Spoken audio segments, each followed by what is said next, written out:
Hello. Yeah, I love that intro.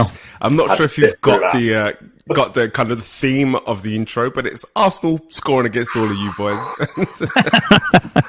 A little reminder, though, how good Thierry Henry was. Yeah, he was world I class. mean, he really was. He really Best, was. best Premier League player ever. I Yes. So mean, far. it's hard. It's hard to go. It's hard to say anything about it. You know, if somebody said it, there isn't a valid argument against it. You know, you just have to go with it. So yeah. We are going to start with our first topic for today. Let's talk about Man United. Man United being absolutely embarrassed by putting in an offer for Arnautovic, which was rejected. Funny enough, but they're also looking at Rabiot. You know, Simon, you're the resident Man City man. Sorry, Man United man. Whoa. So it's fight talk early. We are off to a rough start. Jesus, put on the gloves. So you know, is this panic buy-in? What's your thoughts? So, actually, on ESPN today, I read the Man United withdrew their offer, but we're talking about semantics here. I mean, you're going in for a 33-year-old striker, right? You have to say, based on the transfer window so far, it does sort of feel a little panicky. You know, and, you know, big physical striker. I mean, you know, as weird as it sounds, yeah, all right. I mean, it's you know, we have Ronaldo there for how long he's going to be there. Martial, you know, hopefully he can have a decent season, but he hasn't exactly set the world on fire the last little bit. So I'm guessing it's going to be a backup. I mean, to see, was it kind of played Ericsson as a false nine at in the first half of the game on the weekend. I mean, we need somebody up there. Yeah, I mean, it's funny. I was actually impressed with Ronaldo's attitude, having not started, and when the first goal went in, you know, him kind of raising the players and raising the crowd. I thought that surprised me, I have to say, because you know, again, we only get to hear what the media want to tell you, Right. and what the media want to tell you isn't always going to be the truth. So, you know, in my mind, he wants out, and so you know, the Ronaldo we've seen is, you know, petulant and, you know, that kind of thing. And so it was interesting to see that response, I have to say. What do you think of the Rabiot? I mean, same, right? I mean, not to sort of downplay it or, you know, sort of, you know, just have the same conversation. But again, it's you know, I go back to, you look at the talent we have on paper, right? For forwards, you know, why shop around? I mean, why shop around? I mean, they haven't done it. We've had a nightmare year. We've had a nightmare 10 years, but at the same time, you know, we have talent up front. Well, I mean, Rashford, Sancho, you know, the young lad, Elanga. Yeah. You know, I mean, if you look at those as individual players, now Rashford, admittedly, he's had a rough, particularly rough year. But you know, we have talent. And then we go out shopping for a 33-year-old. You know, it sounds panicky. You know, the only thing, weird. You know, and I know we talked about this, you know, in our little text string with having Ronaldo in there, you go back to, okay, if he's going to be around this season and it doesn't look like they're going to be able to offload him or whatever the situation is. I mean, there's your striker, you know, and you have to live and die by it, right? I mean, can either of you guys see Ronaldo not playing if he's there? I think for me, he's going to start playing less and less.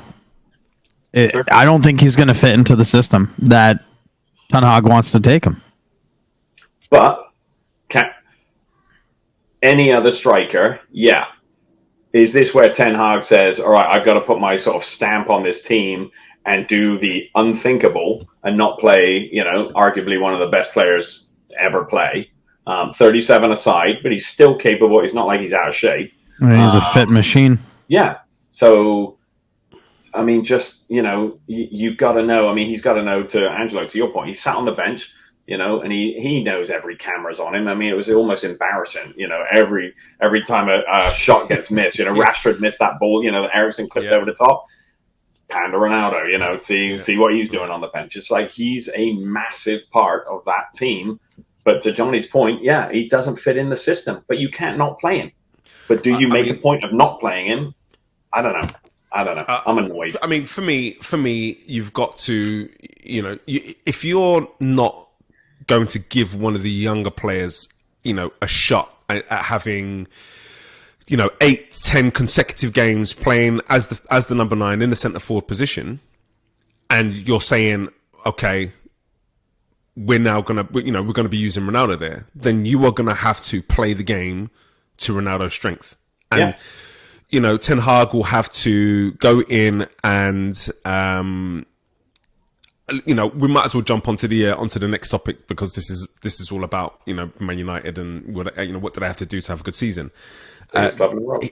He's going to have to just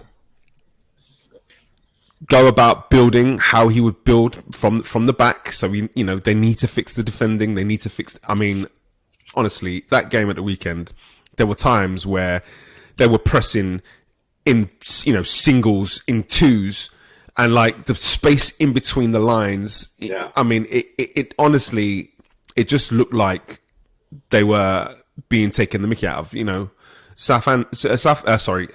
Brighton just played around them. 1 or 2 touch passes, quick triangles, broke that pressure, moved the ball, and just struggling. So he's going to have to fix that first. And so maybe what you need to look at for this season is fixing the defending, making sure the defending's more compact and you're resolute, hard to play against, and then start talking about the build-out phase.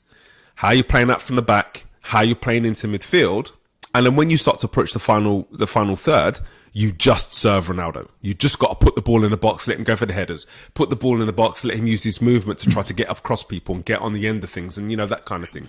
Because any other way, if you are not going to change that striker, if you're not going to give another striker, a period of time in which to actually start to kind of cement themselves, to get themselves settled, to start to find form, it's going to be a long season.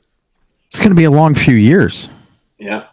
Like, I mean, that's, to me, the fundamental of an academy is to build players to grow on your first team, right? So now you have young players, whether they're bought or from the academy. You have a 37-year-old Ronaldo. And to me, I agree with you, Angelo. Like, if they can find him in the box, he'll score goals, right? Like, that's his job, and that's what he's brilliant at. He's not going to fit into Ten Hag's system as far as build-up play, possession, all of that fun stuff, right? But if the team gets the ball into the final third, he will find space and time in the box to score goals, right? Yeah. But I think in the long run, you still need a younger player to fit into that system, because Ronaldo's going to be done, even with his incredible fitness, and he's going to be done soon. Yeah. So use him as the sniper in the last 40, 30 minutes of the game. Yeah. The other part that was laid bare in that game was, and I think, Johnny, to your point here, if you're going to be doing build-up play, and right at the bottom, what do Man United have to do to have a good season? It's if the game on Sunday didn't show how bad the midfield was, and I'll put my hand up. I love the work rate that Fred puts in, right? And I want to like McTominay, but jeez, it actually got a little bit better when Eriksen dropped back. He played back into sort of almost like a 6th position, and he's got a bit of time and space there. But you could have, we could stick Haaland, Harry Kane, and Son up front, right? And we're never going to be able to find them with a midfield, we're just not. Our midfield was so bad. Yeah. Got a little better, arguably, when Van der Beek came on. But, he's given 10 minutes. I was surprised, actually, he didn't get more time. But McTominay and Fred, there's your issue. Yeah. So for me, one is Ten Hag organizing the press. Like, this is what we're talking success for Man United for the season. If they're going to press, they have to get it organized, because they look like they were lost kids out on the field, right? Yeah. And I think part of your point, Simon, is that like having a defensive mid, a leader that can help organize that is key. And then offensively, the other two midfielders or other, central midfielder to look to find balls forward and to the front line's feet, or a little bit into space, right? Like breaking those lines. But Angelo, go ahead. I think this is why they're looking for Rabiot. They're going to be looking to play that kind of 4-3-3 kind of thing, and they need someone to sit who is competent but who can progress the ball. McTominay, I mean, he's lucky not to have gone. I know, Simon, you don't think it was a red. I think he's very high on the leg. He was lucky, just above the ankle. Very lucky boy. I do think Rabiot is probably the only sort of high-level centre midfielder that's available, because nobody wants to deal with his mum, who's his agent, and so anyone that kind of yeah. Oh, I didn't know that. Yeah, it's been laughed about for a number of years, and I just think, whenever it comes to it, anyone that comes in for Rabiot with a decent offer, they're going to be like, yeah, you can go. We don't want to deal with all the drama. Right. So I don't know that he is actually their top target. And, seeing the way Arsenal have done it, where they've gone, for example, in January, they didn't buy a striker. They had their target. They couldn't get their target. And they decided, no, we're not going to get anyone then. We're not just going to bring numbers in. We're not just going to bring people in for the sake of it. We want to invest properly. So if Rabiot is not your first choice, then you need to start to do some work with either Fred or McTominay on that holding role. For me, I go McTominay, more energy, knows what Man United's about, having grown up and come through the system.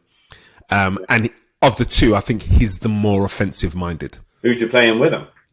So you're then going with Donny with him, and Christian. Is it Christian Eriksen? You're looking at those two playing in the kind of further, Donny van der Beek as an 8, so he's back in to defend, and then when they attack, it splits into kind of like a 2-10s kind of thing. So no Fernandes? I mean, I think he had a really good, solid introduction to the Premier League. But then once once people know, okay, you're the business, and they start to take space away and clamp down on him, start to hit him a little bit harder and that kind of stuff. Yeah, he's not impressed me. He's not impressed me since. He was rough on Sunday. He was just non-existent, And Man United actually looked decent when they needed to go for goals, when they went 2-0 down and they needed to go for goals. They looked decent. They basically just threw people forward, and that's when they went to Eriksen, and Eriksen was in the midfield playing a little bit further back. And then they had, was it Fernandes and Van der Beek was on at one point? Yeah. I know Fernandes got brought off at some point. Right. And, it was almost like the structure side of things just disappeared, and it was chaos. It was, we're going to get it forward as quickly as we can, and let's see if we can kind of put the cat amongst the pigeons. And Brighton struggled with that for a period. The problem is, you can't play every game like you're 2-0 down, and you need to go after the game, because if you're playing Eriksen and Van der Beek as your two sitting midfielders, for example, you're going to get found out, you're going to get exposed. And so I've been saying this for a while. They need to tear that whole thing down. You've brought in a big name manager, which I don't necessarily think was the right thing for Man United. And I've said this, and I'll keep saying this. I think they missed the trick on Howe. I think they should have brought in Howe. Yeah. Howe's no nonsense. He's going to absolutely improve the players that he works with. And we've seen that with Newcastle. We've seen that with Bournemouth. We've seen that with the clubs he's coached. He's going to improve what he has. He's got a great eye for talent. So the players that he's going to be bringing in will be coming in to fit his system. And he's a coach's coach. He's going to get on the field. He's going to do the work, but he's no nonsense. He's not afraid. People think that because he hasn't been at a big club, he can't deal with your big personalities. And big personalities are relative. You know, they're relative to what's around them. At every club he's been at, he's got a big personality to deal with. And he's done it, you know. So I think him coming in, here's what was needed. They've gone big name, fine. Now they need to back him in his decisions. You know, if he wants to drop Ronaldo, he needs to be given the go ahead. Listen, this is your team now. This is your baby for the next 3 years. Go do what you need to do. We'll back you 100%. You know, if that's not going to happen, if he's not allowed to tear the whole thing apart and build it from the foundations, it's just same old, same old. Yeah, it was interesting actually. I listened to Gary Neville. It was Neville and Roy Keane, and I forget who else was there, but they were they were talking about the game afterwards. And Neville's not exactly shy about giving his I think he's spot on with 95% of the stuff he says. But the couple points he made was, and probably the first one is, after the game against Brighton, every target you're going after now just became more expensive. Absolutely, 100%. Because now they know you need help, right? Yep. Where so whether it's a Frankie De Jong, if that, let's say that ever happens, that's going to be an issue. And then the other is, and Ten Hag touched on this as well. It's that sort of, you could feel when I was watching the game, bit of hope. First half, it was all right. We obviously went a goal down. As soon as we went 2 down, it just felt different. And Ten Hag touched on that self-belief, and it's all, a little bit touchy-feely. I get it. But it's just sort of like, oh, well, here we go, Yeah. And I don't want to get made fun of here. But at the same time, I'll just say it. No credit was given to Brighton. Brighton looked all right. I mean, it's not like it's not like we were playing City or Liverpool or somebody good. I can't think of anybody else good. But it's but Brighton looked all right. I mean, they weren't bad. But did you make them look better? Well, exactly. Absolutely. I'll tell you what, though. We talked about this. Danny Welbeck's movement was unbelievable first half. Yeah. I forgot how quick that boy is. He's so underrated. It is unbelievable. I honestly forgot about him entirely until that game. Yeah. He was great. I mean, I thought he did a real good job of playing on Martinez's blind side a lot. That diagonal running behind, but he did it a lot to Maguire as well. The way he come across the line and hit the spacing behind them, just fantastic centre forward play. What do you just real quick? What do you think of Martinez as well? He looked like he's never played in the Premier League before. It looked a little behind the pace. A little bit off the pace. I think some of his decision making questionable. Should have given away a penalty. For me, it's an absolute penalty. You can't put a shoulder in someone's back, and it was a ridiculous decision. Seen as the guys on the goal line, 20 yards from goal, it's just a ridiculous thing to do. But I'm still not convinced as to whether he's a centre back. I know he played there for Ajax, but Ajax and and playing anyone in the Premier League, just totally different. So it remains to be seen whether he's going to. I'm confident he'd be able to make the step, but he needs probably 10 games to get up to the speed of the. I could really see him playing as a 6, taking that 6 spot. I know we talked about that before, but I think basically what we can deduce from this weekend is we should be focusing on how good Brighton were and not how bad. I think that's the takeaway. I think we should be focusing on both. We're all together. I mean, my one comment here is what about Harry Maguire? I mean, isn't he the captain and he can't even get his team to go on the correct side of the tunnel? This was going to come up. I had to post See you it. I later. had to post it. I mean, yeah. You know, the thing is, and we're all coaches. The attention to detail, and listen, the detail that we go to isn't anywhere near the level of detail they go into at that top level. You know, these are the things though. It's the small things that matter. You know, because it shows whether you have the attention to detail. I thought it was hilarious. So bad. De Gea was so pissed. Yeah, I know. That was the best part. Yeah. What are you doing? We'll have Varane back soon. You see Varane's on his own training schedule and diet and everything. He's going to be a legend, I'll tell you. Anyway, the least said about him, the better. Moving on. Let's move on. Let's move on. Arsenal. Are Arsenal a different side, having come through a tough Palace test and shown a little bit of resolve to get a victory? I'll look at you guys.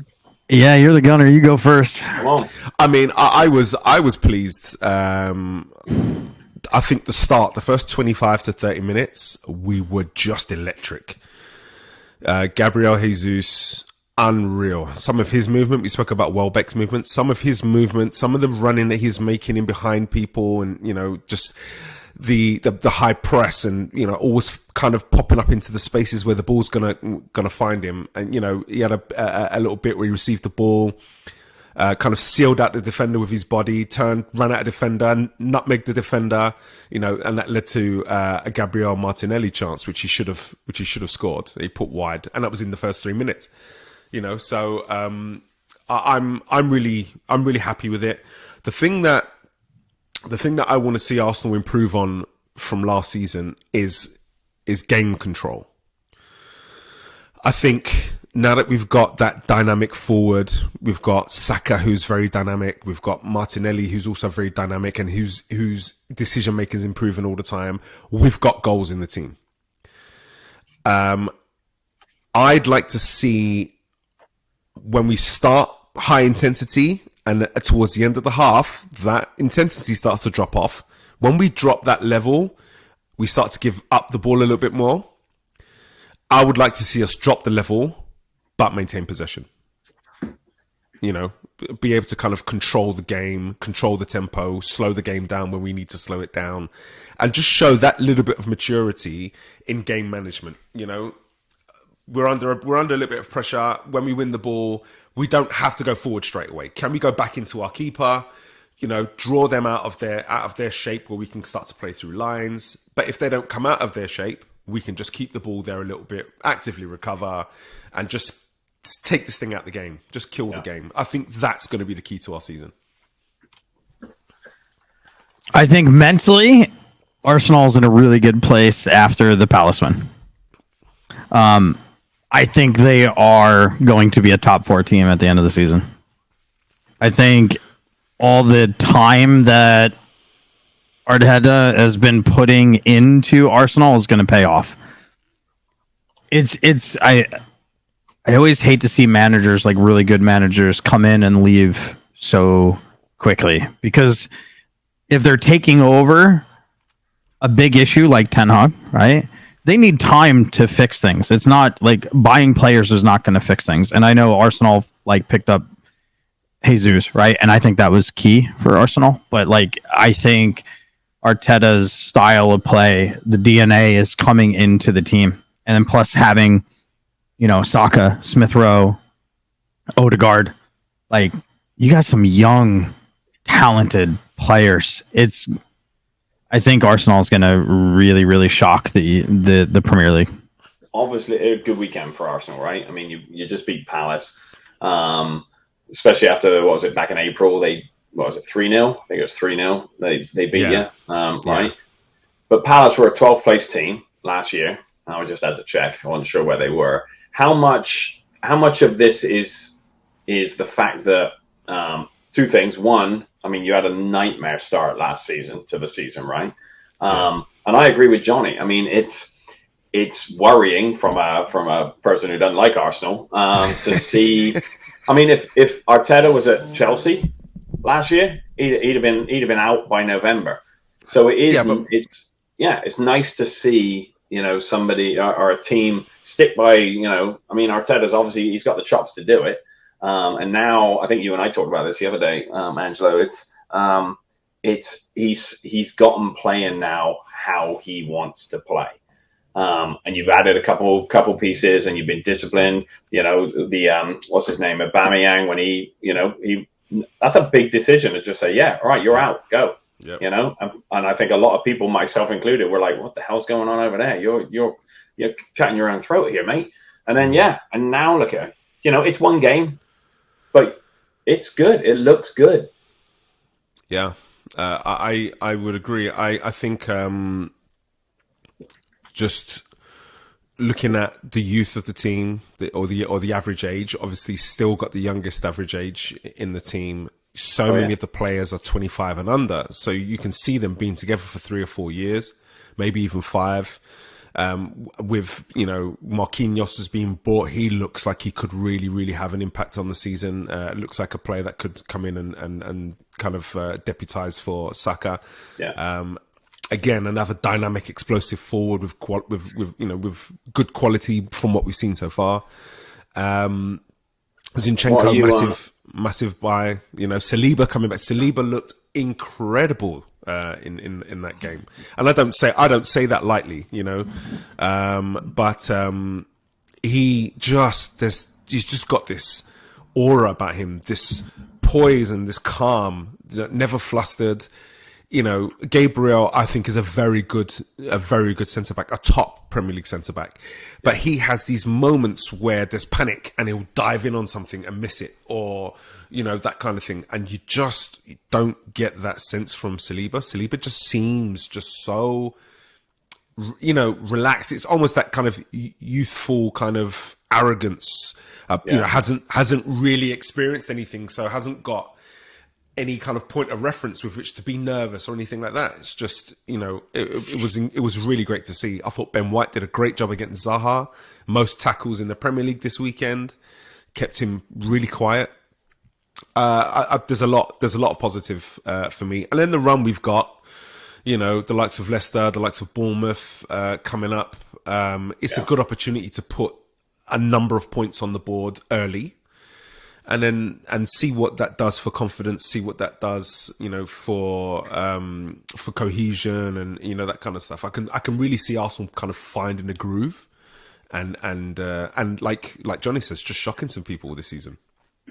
Yeah, it's been nice seeing the on the backdrop of the all or nothing. To see how Arteta works on the backside of stuff. That's been interesting to see how that's working as well. Yeah. I actually saw a clip because the next load are released on Wednesday night here, and there's a clip of him doing his team talk before the Man City game, where we really did go at Man City for the first half.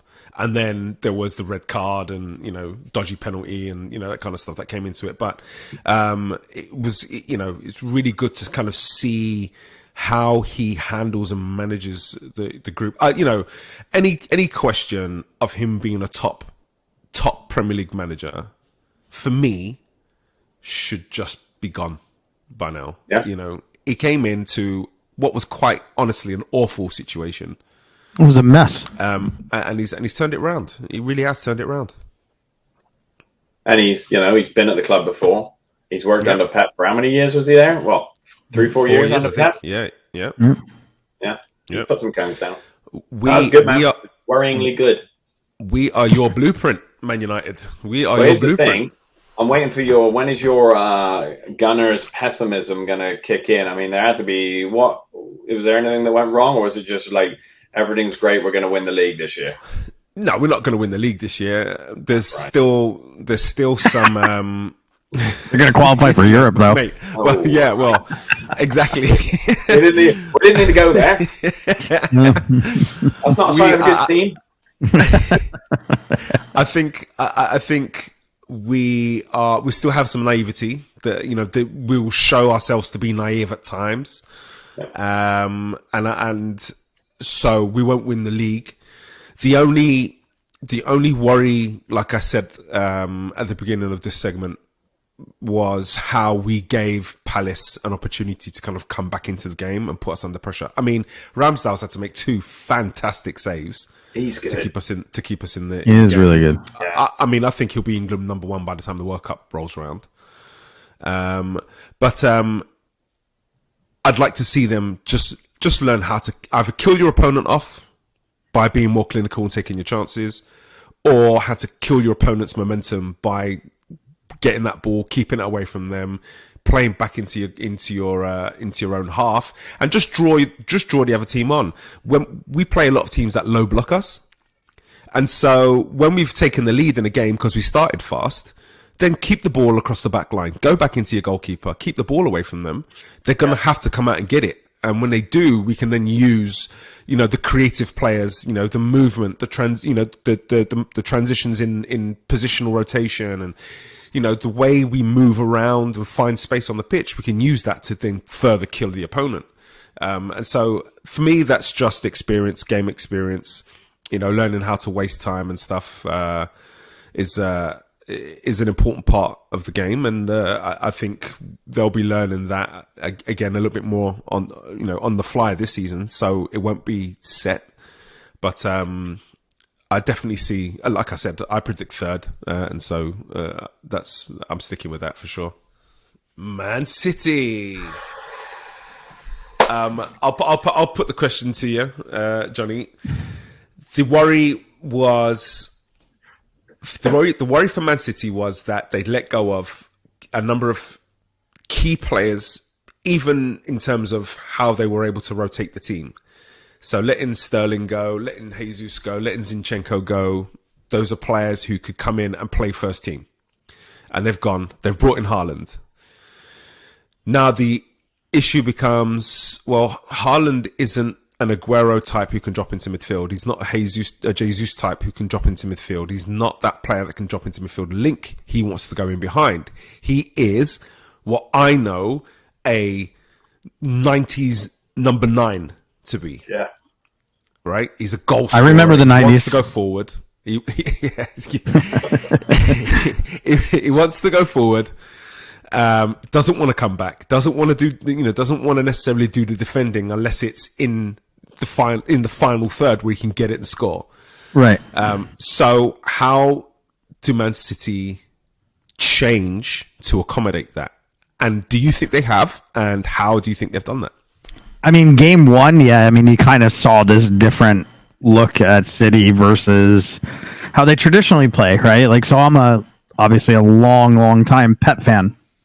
And even going back to his takeover at Barcelona, well, Messi became the false 9, right? And he's not a player that goes in behind. And Haaland's not going to be able to do that. He just won't turn into, let alone Messi, but any kind of recent City player. Kevin De Bruyne played a false 9 for City, right? Gabriel or Aguero, he's not going to drop in. But at the same time, City needs the type of 9 he is. And they will adapt, but City their identity will still remain. They will keep the ball and wait. And I think Pep is going to help Haaland become a better player in the essence of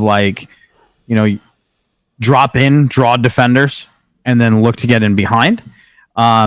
It's also going to help the team knowing that, he's so fast and powerful.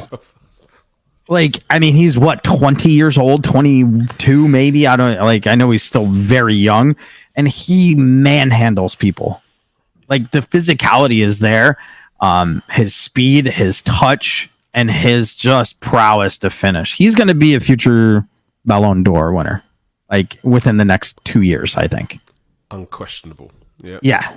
And just his desire to score goals. So I think City need to adapt to that kind of player. Just in general, you're going to see it, but I still think the identity will remain. But you have Kevin De Bruyne sitting behind him, and he could put a ball on a fly. You know what I mean? It's not just him, Gundogan behind him. You bring in Foden behind him. You got Bernardo Silva. Yeah, well, Silva might be going to. I heard Silva might be going to Barca, which is a whole nother day and a half of conversations.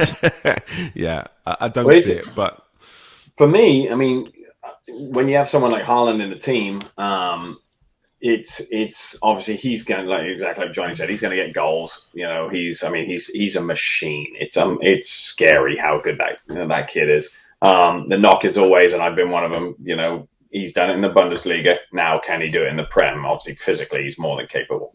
The thing that is interesting for me is obviously a player like that, you can't not be aware of where he is. So he is going to, by default, generate more space for the others, right? He's going to generate, I mean, the amount of time Foden and Grealish and, have time on the ball. The midfielder, De Bruyne in behind, because you are constantly going to be having a look where this unbelievable striker is.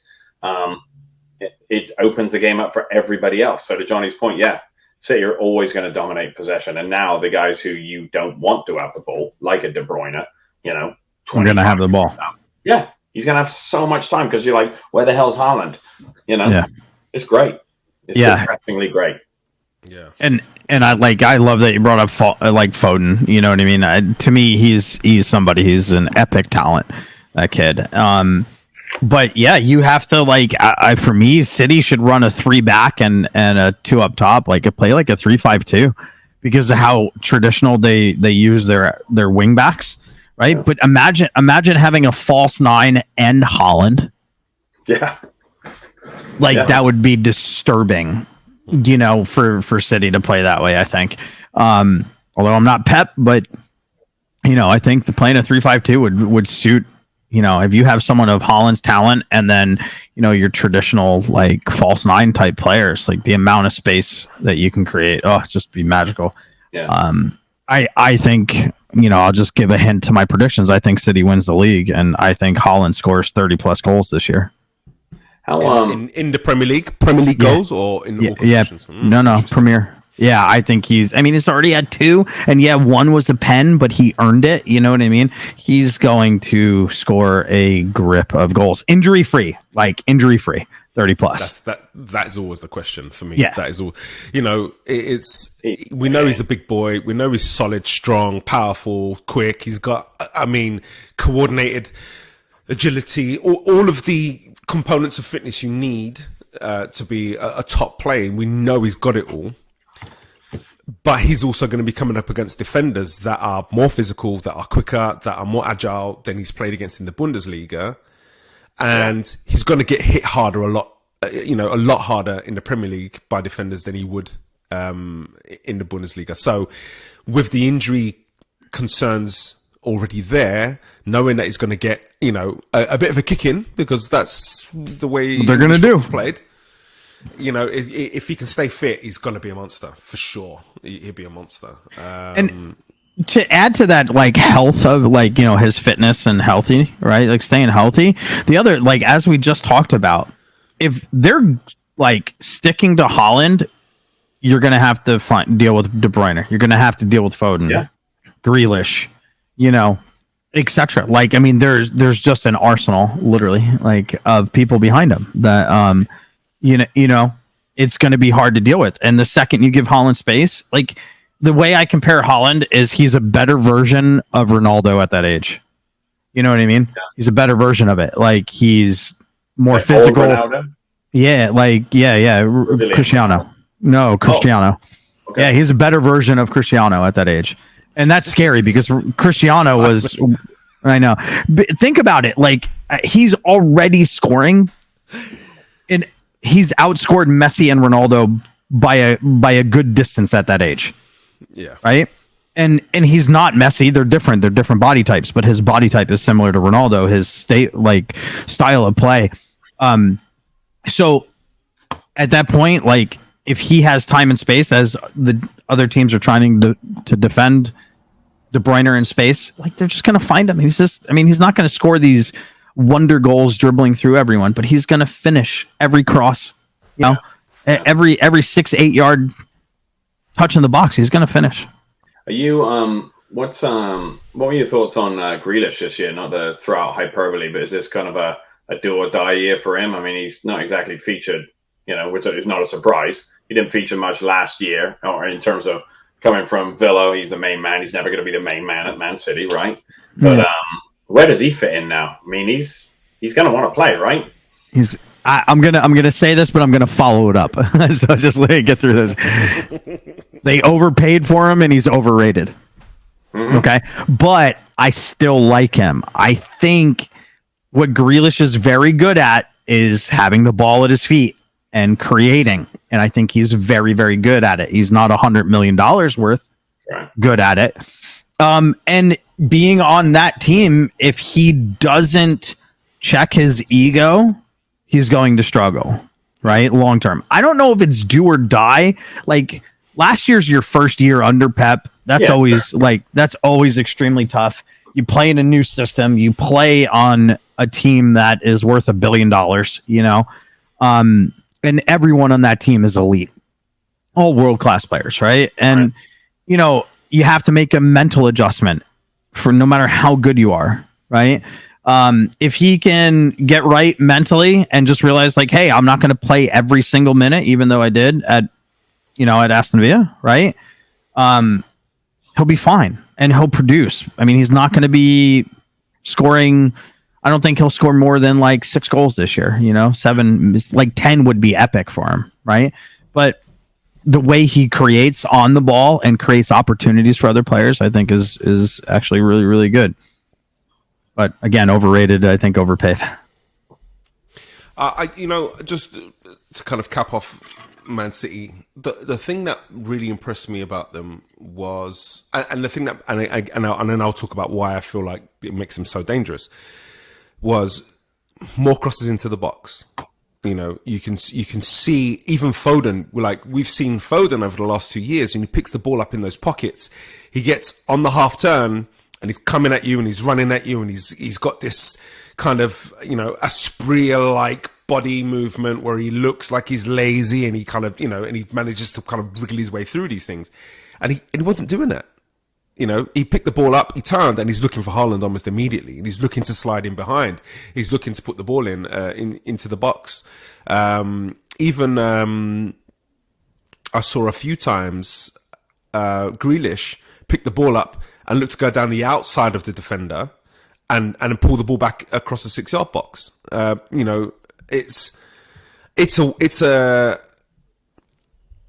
It's a way of playing you never thought you'd see from Man City. I mean, the second goal, the through ball is perfection. Mm-hmm. But how often have we seen Man City from deep midfield play a through ball to try to get in behind an opponent who's 40 yards away from their goal? You just don't see it normally. And I think as a coach, it's frightening to me to see how often Pep is able to tweak and tweak and tweak and just be perfect. I mean, how do you beat City now? You used to be able to kind of try to sit back and see if you could kind of stop things from coming into the box, and they play with the false 9. So things dropping in the box, there isn't a deadly striker. It's somebody who likes to drop out and come out and see if they can move defenders out of position to find space, and so that was your game plan. Can you sit back against them? Some people have tried to go match them 1v1 all over the field and see if you can. I mean, devastating, because in each position they've got better quality than you. Yeah. And then, there've been a few teams who've gone after them, gone high press, and been looking, we know that City aren't going to go in behind you. So you can high press them a little bit, as long as you can kind of pick up the players that are dropping into that midfield area from the front line. If you can take care of them, you could maybe have some success. Now they could just go direct in behind you and beat you with Haaland. There is just no way to play them. It's going to be fascinating to see how the likes of Spurs play against them, how the likes of Liverpool play against them. You know, how the likes of Arsenal play against them. I won't include Man U because they're so Is it? Here's something unthinkable. Well, no, he's got to win Champions League at some point, right? I mean, they have to win it this year. He's not going to get fired, but he'll leave. I think he's got enough, self-respect to leave, right? Well, he's actually spoken fairly recently about wanting to take a sabbatical. Yeah, and take a couple of years off to, in his words, to refresh his kind of his knowledge and thoughts on the game. Before, yeah. And I'm like, that's frightening. If he feels like he's going to need to refresh his ideas and how he thinks of the game, I mean, he's just the poster boy for coaching. Oh, for sure, yeah. And you know what? I think they could this year. I mean, there's nothing stopping them. But then Haaland gets injured, and it changes things massively. You know. Yeah, I mean, I think if Haaland gets injured, I mean, they kind of what are their other options, right? Like they got rid of Gabriel, like that's tough, you know. And then they got rid of Sterling, right? Mm-hmm. And I think those are two key players. Yeah. That can fill in, but you could slide De Bruyne in there. I mean, he played it for a good part of the season last season. Like he played a false nine. Yeah. They're just going to go back to that. Call it the old ways of City, right? Under Pep, like they're just going to possess and they're going to look to just build into the box and manipulate the space, and just So yeah, they're a frightening prospect. They really are. Yeah, but Haaland changes everything. He really does. Yeah. He really does. Yeah. He's just a muscular Peter Crouch, basically. Move on. I'm tired of talking about City. Can we move on? Let's move on. That's all he is. Chelsea. Are Chelsea legit? Got a win at the weekend? Are they legit Barely. Or are they going to struggle? Who wants to go first? I do, because I'm going to open with this statement. Here we go. They lost to a newly formed MLS team, FC Charlotte. Done. Argument over. They're shite. well, in the same tour, they got smashed by Arsenal as well, didn't they? So yes. Yes. Yeah. In the same preseason, we beat Liverpool 4-0. So how much gumption are we putting? I mean, yes. So preseason matters, right? I mean, it does. But Timo Werner actually left today. Was it yesterday? Yeah, he did. Yeah. I mean, this is one of the things. I mean, Chelsea have obviously been through a lot of upheaval and a lot of struggle over the last 6 months of last season. With the kind of change of the ownership. But first of all, there was the whole kind of banning of ownership and them not being allowed to do anything in the transfer market, not being allowed to offer players contracts, all of this sort of stuff, which has absolutely exacerbated everything leading into this summer. And then to lose to your two starting centre-backs on free transfers, I mean, it's just terrible. But then you look at Lukaku spending 100 million on Lukaku to let him go back to the club you bought him for on loan a year later. Yeah, I mean, is scandalous. And then I think they did a good bit of business in Sterling. Sterling for 45 million, I think, is good money. I'm not really impressed with much else. They've lost out on so many of their targets. Like Koulibaly. I mean, he was all right. he did all right.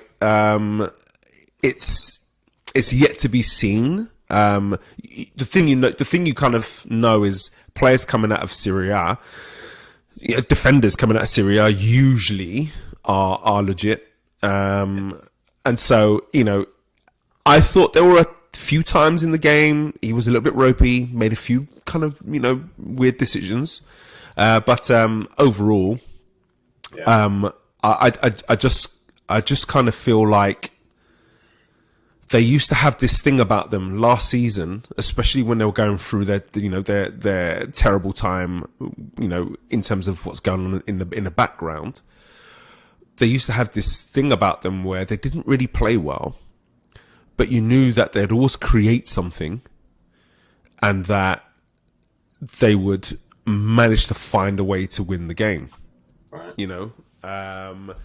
I was watching highlights of our game with them last season where we beat them 4-2.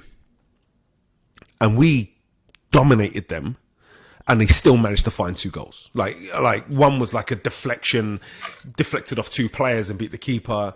The other one's like an innocuous ball into the box that's tapped in. They always managed to find a way. And I'm worried for them. I'm not really, because I won't say I hate Chelsea, because for me, Chelsea are insignificant. Like, they haven't got enough of a history to be a big boy in my eyes. But where's that going to come from now? I just think the composition of their sides changed too much. They haven't really replaced it enough. I know they're talking. I was listening to Robbie Earl talk, and he said that they were planning on 5 marquee first team signings, so that leaves them with 3 to make. And I just don't see it happening for them where they're going to be able to really change things on the field. So then the next question becomes, well, if Bowley throws all this money at it and it doesn't change, then what? Do they revert back to the Abramovich model of just sacking managers all the time? Or are they going to look at, a different model, a Man City-like model where they continue to reinvest and keep the manager? They're a mess. For me, they're a mess right now. Almost on a par with Man United. Yeah, they're in it. And I mean, granted, the ownership situation, that was kind of wild for me, right? Like, I mean, we all know the story, right? Like, that he was basically forced out. And was it right? I don't know. Just because he's Russian, like, you know what I mean? I just don't know. I don't want to get into all the politics of that stuff. But for me, Chelsea has this wave in their prowess, right? They'll like start to peak, and then they win like UCL, and then they drop like historically low, and then they come back up, and then they'll win UCL, and then now they're on their downswing. I don't know why they can't stay like consistent, right? I hope they don't sack Thomas, right? Like, I think he's a great manager. Yeah. He's a great manager. Yeah, I mean, can't be questioned. Yeah. Yeah. Like, I mean, he's definitely. I mean, like, is he a Pep? Is he a Mourinho? I mean, I got my opinions about Mourinho, but you can't deny what he's done. But like, is he a Klopp? No, but like, he's still a very, very good manager. Mm-hmm. He's got some great tools. Like, I love Mason Mount. I think Pedri at Barcelona is better. But that's me, right?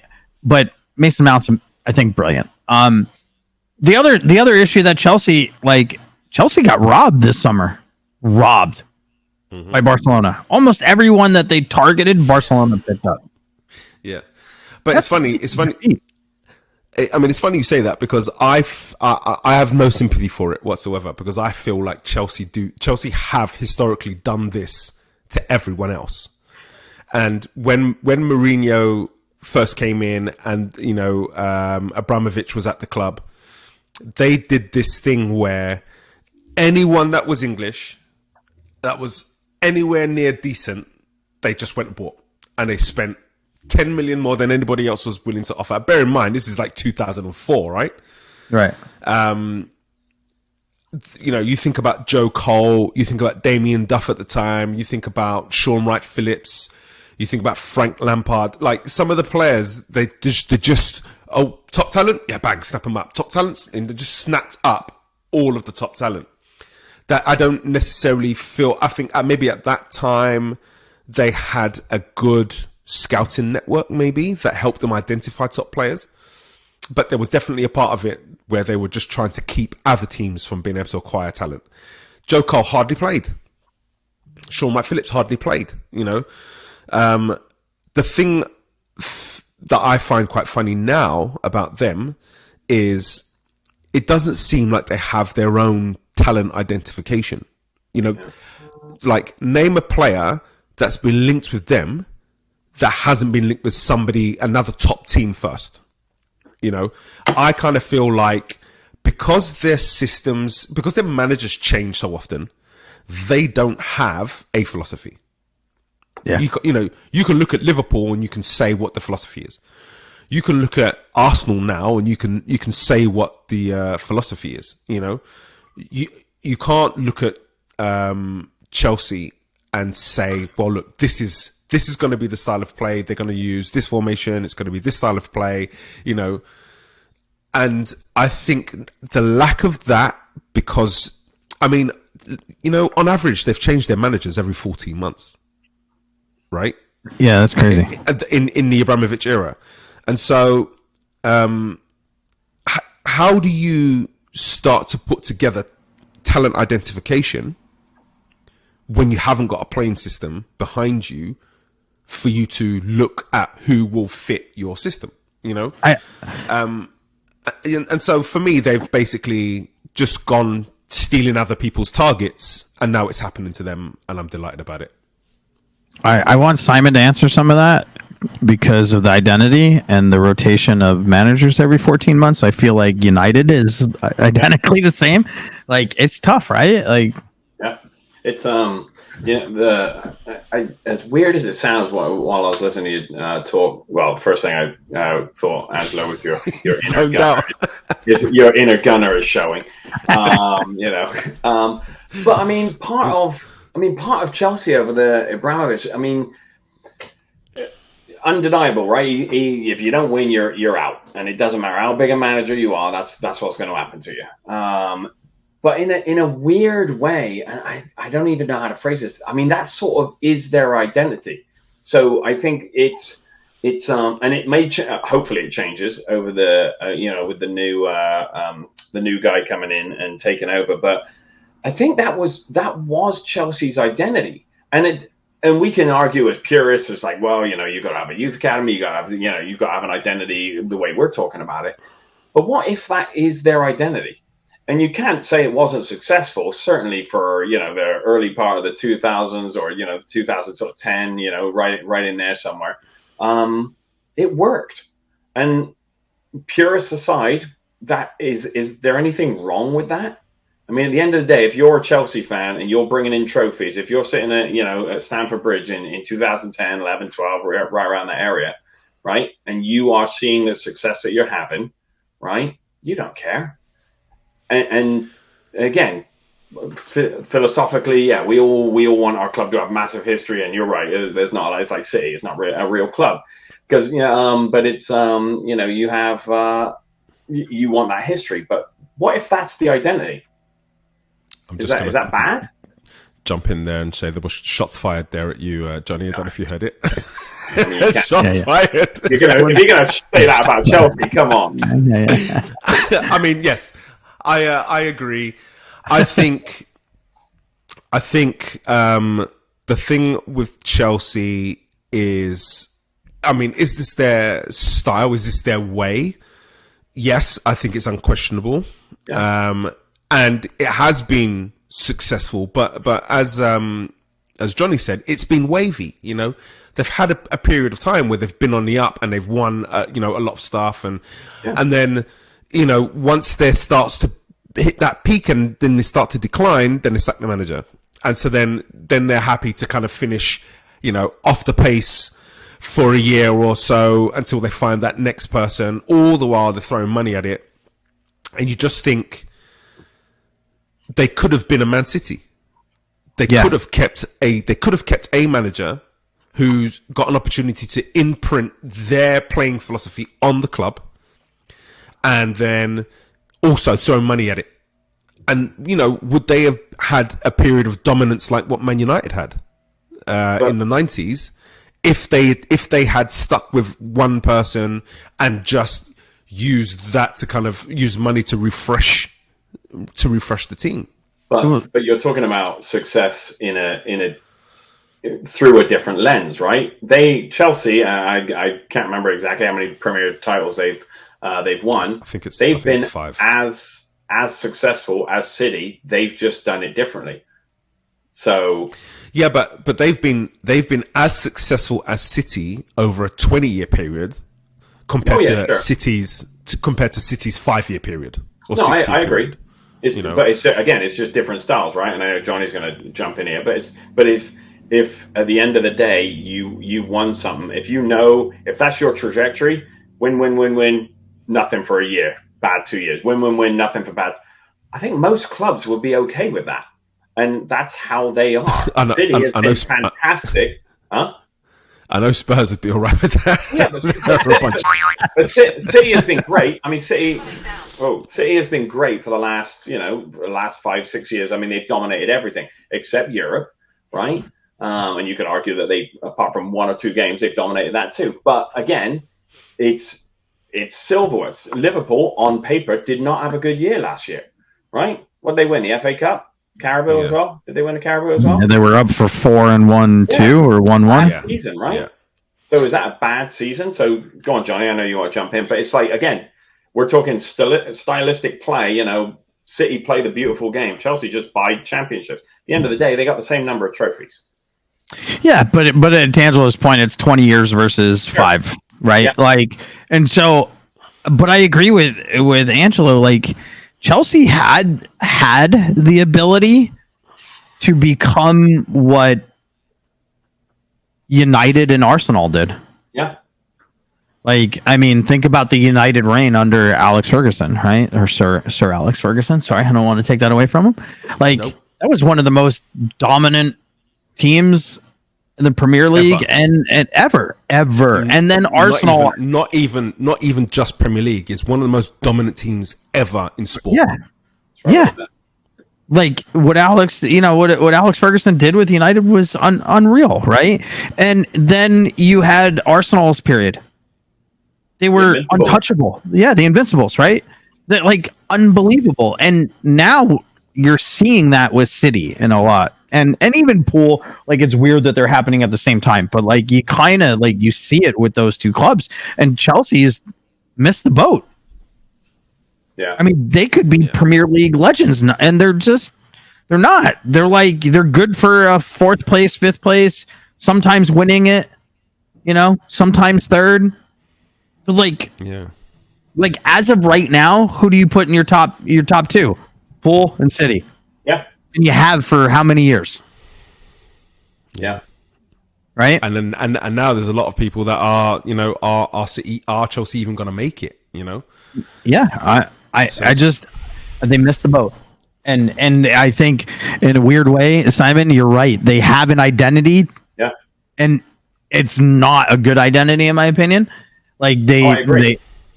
But that's their identity. Right? Yeah. They're going to sack this manager. Why not give someone who is highly respected? I get it if it's a new person, but Tuchel's highly respected as a manager. I respect him. He had Chelsea playing brilliant football. Their Champions League run, man, they were playing such beautiful football. Mm-hmm. And winning, I favor beautiful football, right? Just how I love the game, but he had them playing that way and winning, and here we are. He's going to struggle this year. Are they going to sack him? That's a whole nother, I think, thing to think about. And I don't think they should. I think they should let him give the club an identity. Yeah. Are they just out of interest? Are they is their ban over? What's the status with their transfer signings? Transfer, yeah. Yeah, I think it was over. Done this summer, yeah. Yeah. I mean, they've brought in 2 players this summer, haven't they? So and they're looking at bringing in a lot more. So we'll see what happens with them. But this is the thing. I said at the beginning. They've never really been a rival. I don't see them as a rival because, for me, it's about longevity. your history is part of what makes you a big club. And in terms of recent history, yeah, I mean they've been one of the top three in terms of recent history. Yeah. And you're looking at that being Man City, Liverpool, and Chelsea over the last decade, let's say, who have been the teams that have been up there and have been doing it, regularly. I think that was kind of just on the tail end of Man United. I think they just kind of won their last Premier League around that time. But when you look at the big clubs in England, period, Chelsea are not in the conversation for me. Man City aren't in the conversation for me. And so, it might be an older romantic way of looking at it. It might even be just me, trying to engineer getting Arsenal into that conversation. If City's not in it, Tottenham better not be in it. Oh no, for sure, for sure. Not even close. It is funny you say that, because when I look at like the success City's had, hasn't really bothered me at all as a diehard Man United fan. I mean, it does, but it doesn't. But Liverpool winning that one title, that's done. But again, that's because they dominated the dominated the 70s and the 80s. Yeah. And so it's for me your it's legacy. Legacy is important. I feel like Chelsea missed an opportunity to really cement a legacy for themselves. And this is why I say they're a club with no history. You're 20 years old as far as I'm concerned.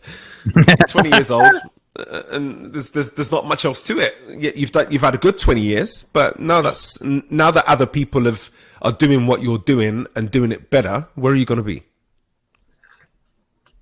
So yeah. Anywho, do we want to talk about? Do we want to move on and talk about Spurs against Southampton? 2 minutes, real quick. Spurs they had a hell of a summer. They looked all right. You got to be a little worried, Angelo. Come on. Nope, I'm not impressed. Really? We said this last week. For me, they've only really brought in Bissouma, who could go into the first team, and even then, I feel like Bentancur and Højbjerg are probably going to be mainstays in that centre midfield. You're not taking Bentancur out of it because he adds a dimension. He adds a nastiness to the midfield that you need. Højbjerg has been a good servant to the club, and he's the one player who, when they win the ball, can progress the ball.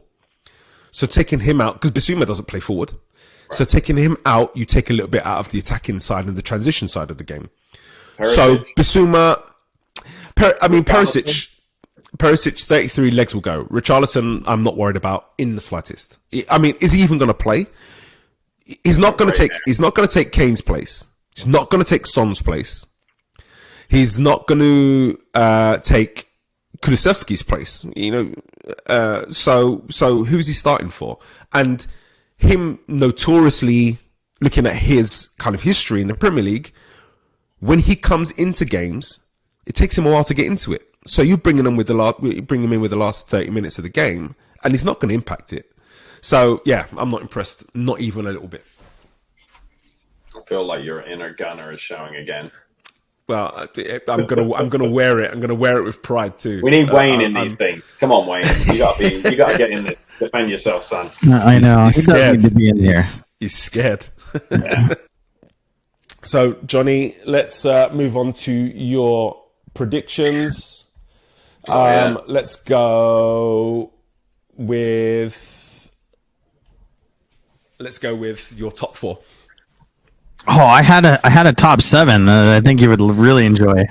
So we'll do top four, and then we'll do the next three after. Okay, all right. City in first. I think just the additive of Haaland really just secures it again. I think that's just a case closed. Pool in second. Arsenal in third. Tottenham in fourth. And there's my top four. I do think Tottenham's gonna be okay this year. I don't think they're gonna win anything. I guess that's just very classic Tottenham. I think they're allergic to trophies and silverware. But I still think they'll be solid. They'll find their way into Europe. So top 4 right there. And I think I really think, again, as I mentioned, Arsenal's going to shock everyone this season. I like you, Johnny. Yeah, and and the funny thing is like when I was a little kid, I was in love with Thierry Henry as a footballer. Like he was amazing, and like I've always had this attachment to Arsenal because of him in a way. But I think Arteta is changing the game for them in a much needed way. I agree. I don't agree with your 4th place, but I went with Chelsea 4th. But we'll see. Yeah. So far, you haven't the bed like our friend here did with the Everton coming 4th last season. Yeah. But and where did you put Everton? I it's just I had a feeling. All right, I could live with that. And I think that feeling's called a heart attack, isn't it? Yeah, that matters. An aneurysm. Jesus. Oh. Okay. Right, Okay. Keep scrolling down. Let's get the United. 57th. Okay. Yep. 5th, Chelsea. Okay. I think they miss Europe this year. I just think there's too much drama. I don't think they're playing sharp. I don't think they're gonna play sharp. They'll be in the Europa League where they belong. Here's my dark horse. Newcastle in 6th. Oh, that's a Sorry, Simon. Is that your Everton? That's your Everton. Yeah. So my thing with Newcastle is new owners, big money, new surge in like the fans. Like they're gonna be electric. Like I think they're gonna be solid in the first half of the season, and I think if they pick up probably 2 more players in the winter transfer, they're gonna sneak in. They're gonna sneak into 6th place. Okay. That's a very dark horse, and there you go. Go ahead, Angela. I like Eddie Howe, so I'm down with that. And if it pushes United even further down, honestly, I think it'd be good for them. I think like Arsenal finishing 8th a couple times, they had to rip up their old script and write a new one. So it could be good. It could be good for United. It's definitely going to be good for me. Yeah. And then Simon, I put United in 7th again. Come on. I don't think League. I don't think they learned. I don't think they learned from last year. I like Ten Hag as a manager. The way he had Ajax playing, it was absolutely electric football. Yeah. But he doesn't have Ajax is built fundamentally on an academy system. Yeah. They produce world-class players and sell them. You know what I mean? It's crazy that they do that, but hey, that's their business model. It's very, very successful for them, and he got them playing electric. I just don't think this year United's going to be able to follow that vision of his and play that way. Lack of personnel, and United being just, I don't know. I think there's internal issues at United that won't allow people to change United. And I think as a club, in order to go into the future, you have to be willing to change, and they're not. Ten Hag for me is unproven as far as I'm concerned. I know he's done it in the Champions League, which gives him massive credibility. But he's been at Ajax, the biggest club in Holland, who can attract the best players that want to go to Holland, with an academy that provides, elite young players who go on to have magnificent careers all over Europe. Right. And now he's at United, and they're not the biggest. They're not the big deal in England at the moment. Are they the biggest club in England? Absolutely, 100%, can't question it. But they're not the big deal at the moment. In fact, they're a mess. So are they going to be able to attract those players? The academy isn't producing anything. So, this is going to be, for me, we're going to really see, and this is why I keep saying Man United needed a coach.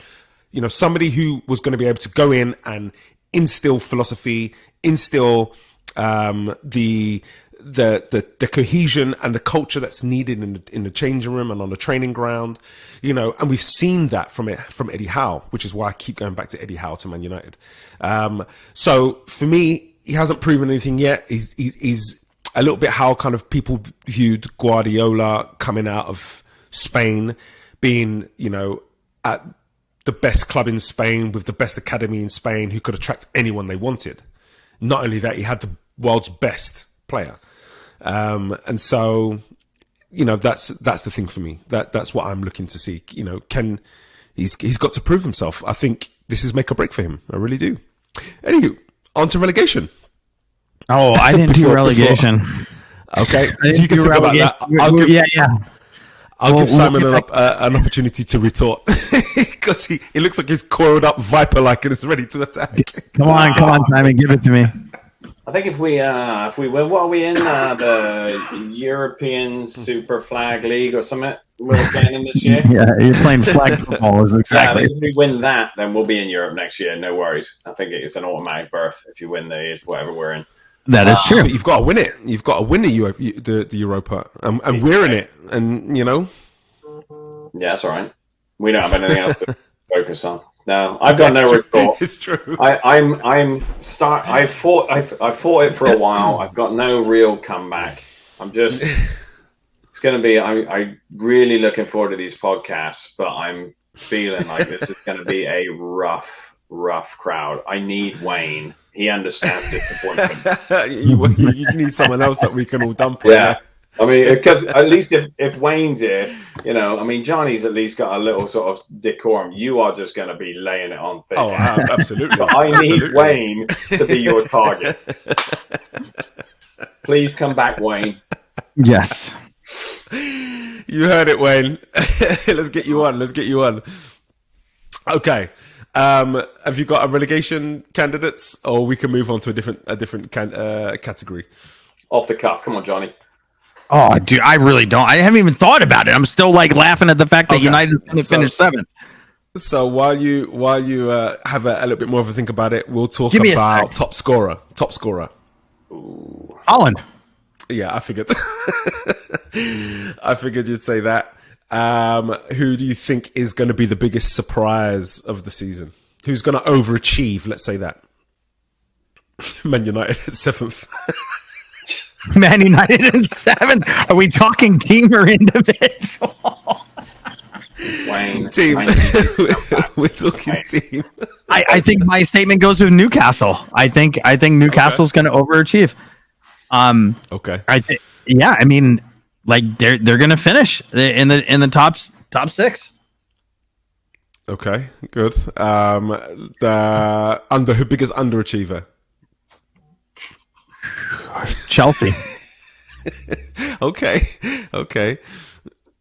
And I say that because I think United is exactly where they are. Like they're fine. You know what I mean? Like that's where they are. Chelsea is a team that could win a league, but I think they're going to underachieve and not make Europe. Okay. I think next one we'll ask is going to be who is the next manager sacked, or the first manager to be sacked. Oh, that's tough. Who's the Southampton manager? Listen, it's a great shout. It's a great shout. What is his name? Can't even remember. I had some choice criticism for him this weekend because I just think for a team who's had 9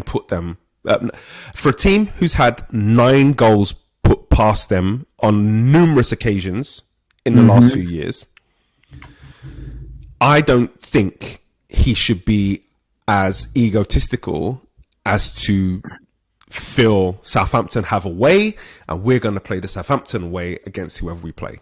I'm sorry, you're Southampton.